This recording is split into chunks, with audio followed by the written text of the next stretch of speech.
Well, hello there. Happy New Year to you. This is a video for the Stamp Around UK vlog hop, and the theme this month is just stamping.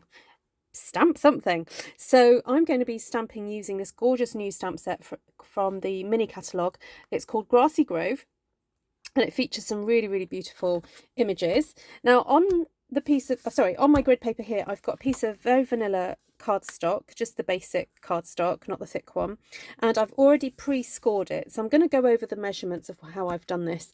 So if you have your piece of cardstock into your trimmer like this, score at 10 centimeters, 14, 24 and 28.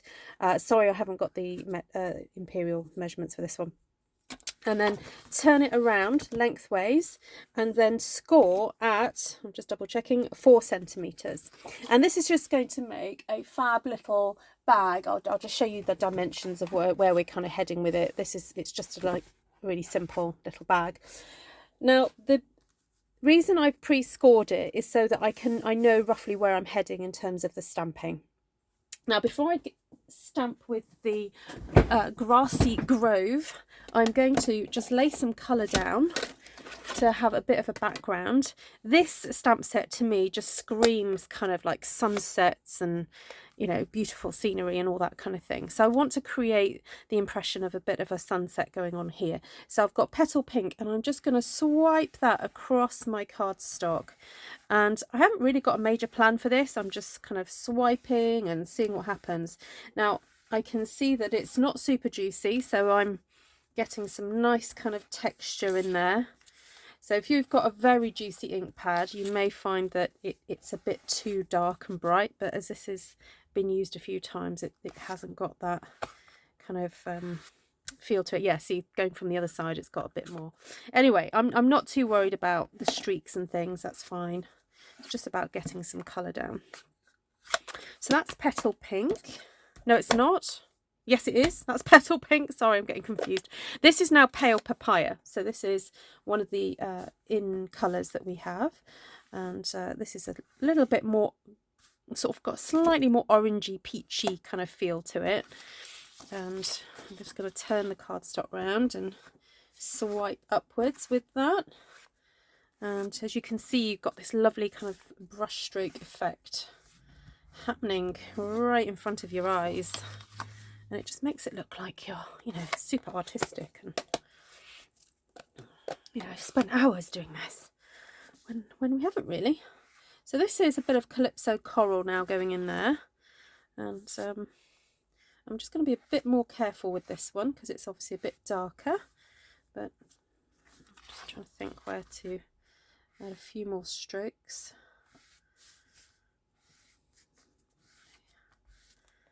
There we go. And yeah, actually I shouldn't have to, don't really need to worry about this band here because that's actually going to be stuck underneath. So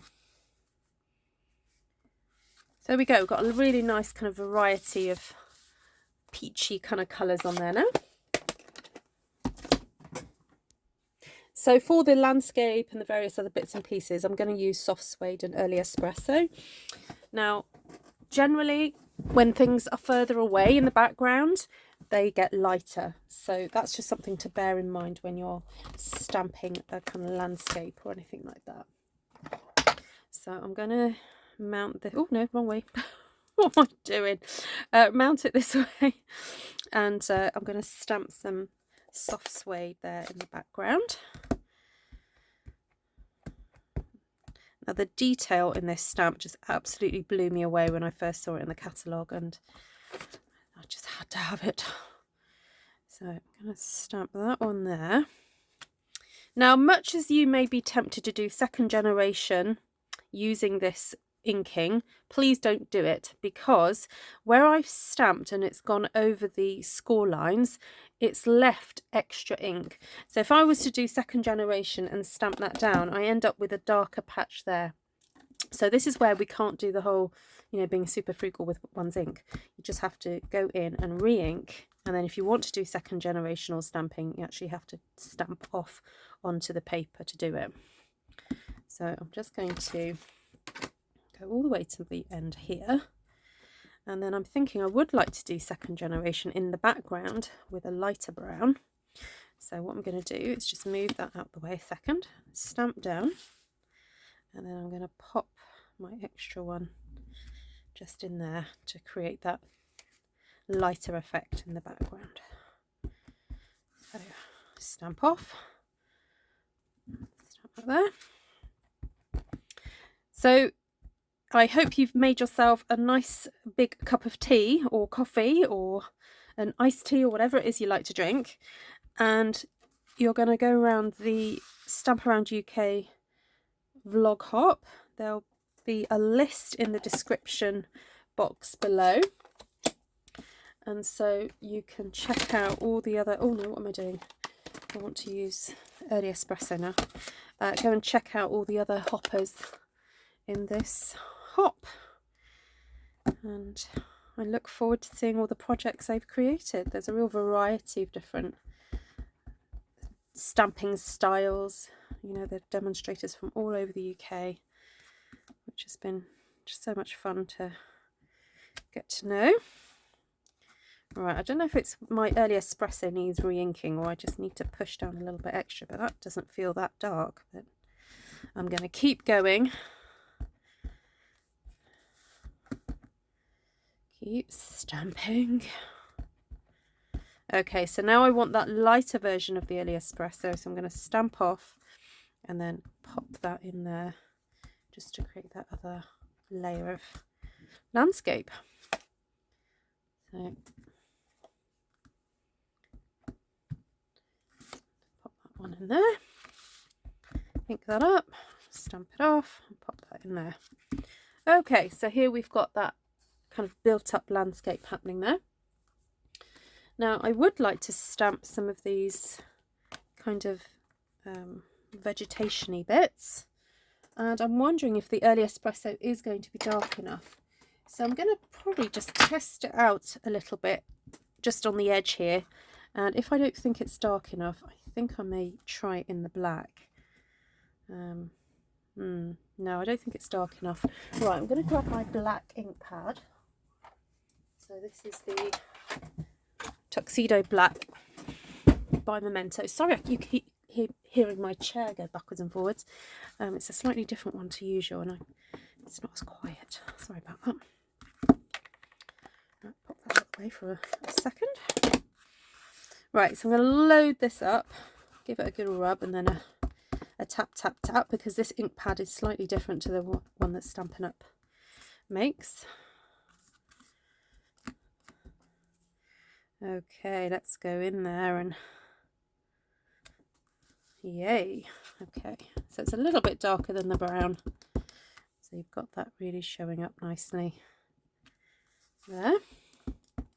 Well, when I say showing up, it's not a huge amount of contrast, it's just, it is showing up. Hope you can see that in the camera. So I just keep going until I've finished that whole load there. And then we have this gorgeous deer, who I think could probably stand there. And if I stamp him in the black, I'm hoping he's going to show up really well. So just get a good load of ink and have my deer standing there. So it's not too obvious, so I think we need another deer. Let's have another one there with a lovely sunset behind him or her. Put that one there. Another one there. And then we have these gorgeous, I think these are supposed to be like cypress trees, and then these other trees as well. But I think I'm going to go with this one for now, because I feel like we need something nice and tall and long in the background there. So let's pop some of these in there.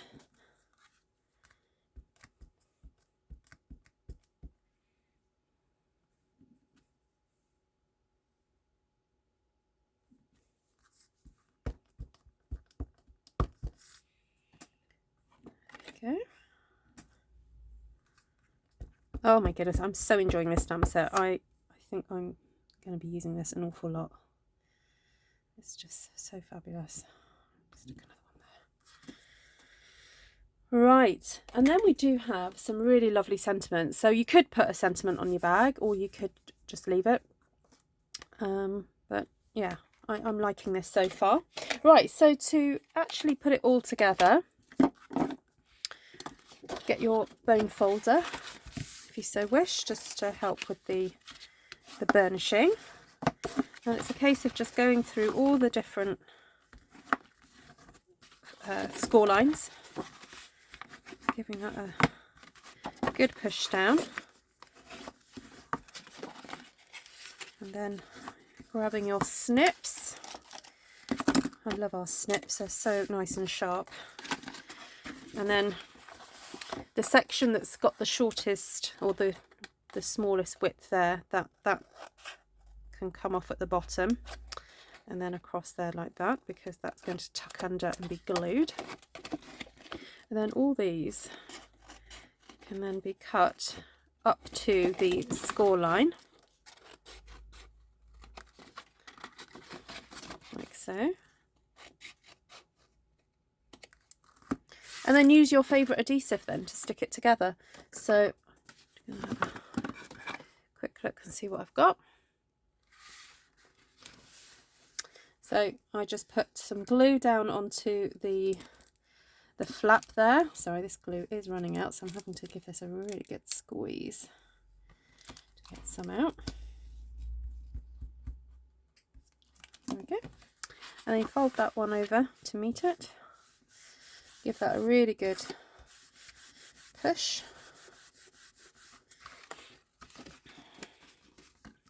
And then pop these side ones down, and then pop some glue. Let's see which side I want to go down first. I want that one down first. And then pop some glue. Oh, here we go. And then fold that one up to meet it. And then give that a few moments just to stick. And there you have our rather dramatic, beautifully stamped gift bag. And then if you want to sort of poke in those sides, you can do. Just do that. Okay. And there you have it. And then if you want to pop a little, you have some kind of little peg or something just to pop on the top, and you could even put a tag on there. That would be fabulous. But there we go. So that's my Grassy Grove and ink pad background stamped bag. There we go. So thank you so much for joining me, and please go and check out the other hoppers in the description below. Please give me a thumbs up if you like what you see, and do come back and find out what else I'm going to be up to with these brand new oh, sorry, I've just lost all the words out of my mouth. All the brand new stamp sets in the mini catalogue. I'll be playing with them quite often throughout January. Take care for now. Bye.